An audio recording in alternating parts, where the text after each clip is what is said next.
This is part 2 of the lost symbol of Ra. I showed earlier on in part 1 the Ra symbol, the circumpunct, and 4 other symbols and their origins. I want to discuss further the as above, so below theory of Hermes Trismegistus. It was the early Egyptian scholar who said that Egypt was the image of the heavens. The whole cosmos dwells here.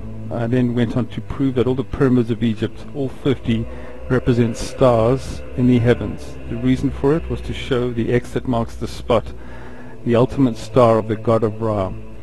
It actually is a real star, and I have the 3 stars that we covered in part 1. They are real documented stars in 3 positions shown today. And I also want to show the origin of the Christmas tree and the connection to the Washington Monument. They both represent exactly the same thing. My hypothesis begins with the Senma tomb in ancient Egypt, a symbol of a circle and a dot, and its connection with the Freemason tracing board on record at the Bradford University in the UK, and the same phenomena of a star and a ladder coming from it, or a beam of light, in the Solomon Key parchment. 3 documents, 3 showing the same pattern of a star with a beam of light or ladder. There is a connection, and this is my hypothesis. It begins in the British Library document, the Clavicula Salomonis manuscript of a cross within a cross. That symbol on the left is the key of Solomon. This is the key in unlocking the secret and explaining what you see in the 10 o'clock position on the actual talisman drawing. I'm pointing to it right here.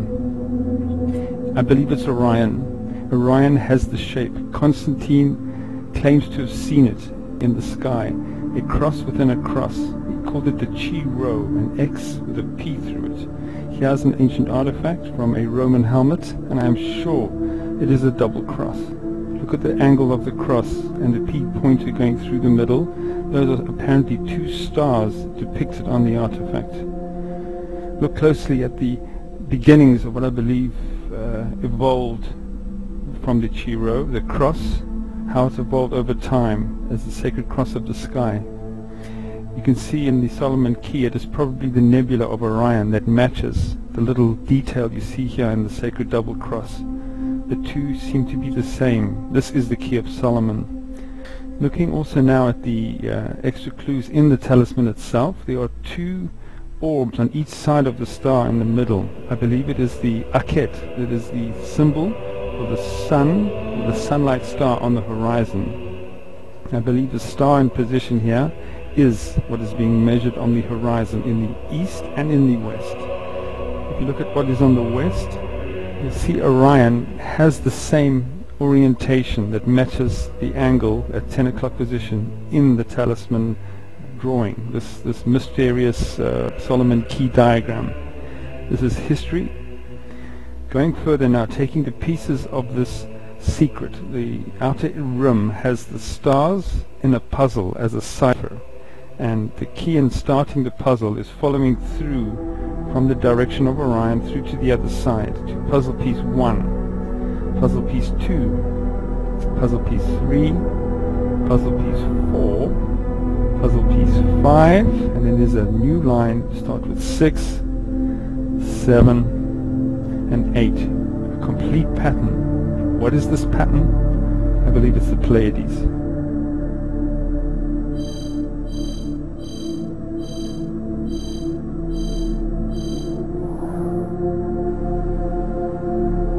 Is it just a coincidence that the Key of Solomon matches the theme in the film Stargate, where the outer rim is the puzzle pieces dial in to get one to the stars, the sacred place in the stars?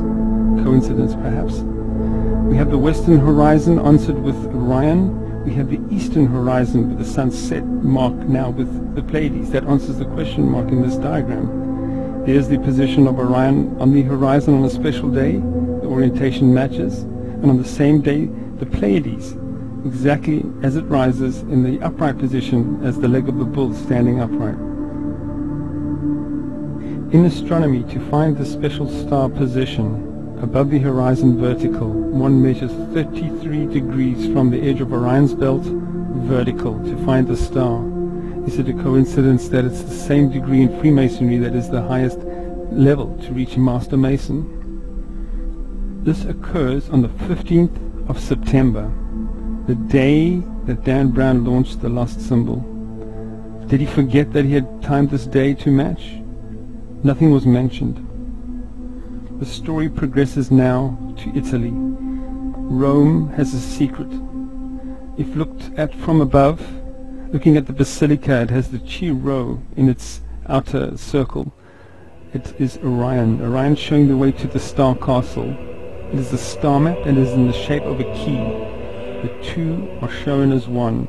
St. Peter points down the causeway with the key in his hand with the sacred cross piece on it, showing the way down to look east.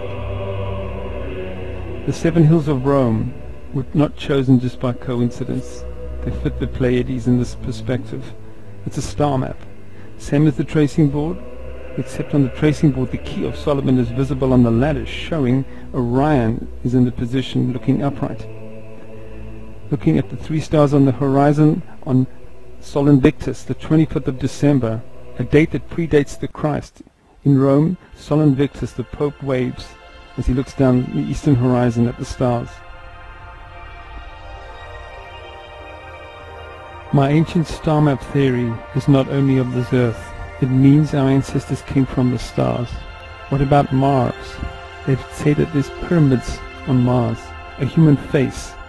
Look at this anomaly. Look at the eye on the right hand side. A face. And it is strewn with millions of debris that look like blocks. Blocks that are over 5 meters long. Can we build with 5-meter blocks? Yes, the Sphinx area started like that, with granite and limestone. What are the positions of the pyramids on Mars? What do they look like compared to the Pleiades? Here is the overlay. Noted as a mirror image of it. 3 sun-like stars depicted. Look closely at the anomalies and compare them with the Pleiades. There are almost 30 correlations with size and magnitude. Is it a coincidence? We have Mars, Tikal of the Maya, same pattern. Stonehenge, identical pattern, with the winterborn Stoke Barrows being the anomalies that match Mars. We have the Dendara zodiac disk, Egyptian. The Lalibela monuments built out of solid granite, the church is cut out of stone, same pattern. In Iran, an amazing mountain, the shape of the leg of the bull, points the way to the Tep, a monument that looks like the face on Mars. This brings us back to the Christmas tree obelisk correlation. What about Washington DC from above? Washington has the same pattern as on Mars. The area of Roslyn and Arlington match the leg of the bull illuminated at night. It's almost designed to attract those that came from above to re-land again at our world superpower by the obelisk, the field, the circular field by the Christmas tree. Note how the pentagon matches the same shape as that on Mars, both having a northern pointer piece. The obelisk has the Ra symbol beneath it. The $1 bill, if you overlay the 2 seals, isn't it amazing that you have the 3 stars above and the pyramid below? If one takes the Freemason interpretation of the first degree tracing board, their own document, and take the sun and the moon instead of the 2 stars I suggest are sun-like stars, you still have Washington DC being depicted in the diagram at the 15th of September, where we measure where the star is using a set square and dividers measuring 33 degrees of arc above the horizon. We have beams of light coming down from 3 ancient artifacts. In the Senma tomb, we have it on the first degree tracing board, we have it in the Key of Solomon artifact, and it is the Yule tree. The Yule tree goes back before the time of Christ. This is the origin of the Yule tree.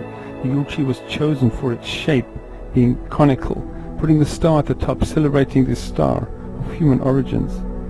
How far back does it go? Well, Sumerian tablets show a man in a disc that flies in a position where the star is in context with the Pleiades. On Sumerian stela, you'll see the bird-headed gods like the Egyptians, with the disc that flies, a crescented world, not a moon, in context with the Pleiades.